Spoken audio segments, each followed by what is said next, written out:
What's a message you have for future Erasmus students here? Choose Valencia because it's really is a beautiful city. I really like the Casco Antigua, like the old city center.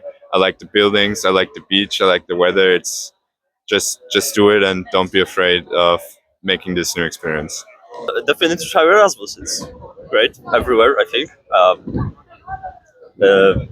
Try it, give it a try. Have a great time. I mean, you're going to be so welcomed here. Yeah, there's so much to do.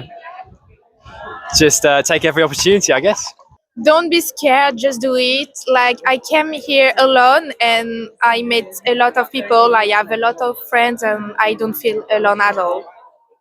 Just enjoy and try everything that you can. Like, don't leave anything out, because you're gonna look back and say, yes, I did it. Háganlo, no lo dudes, porque es una experiencia hermosa. Pueden hacer amigos, viajar, porque hay muchas asociaciones que te hacen hacer viaje en toda España y también afuera, así que háganlo. Pues ya lo habéis oído, no lo dudes y ven aquí a Valencia.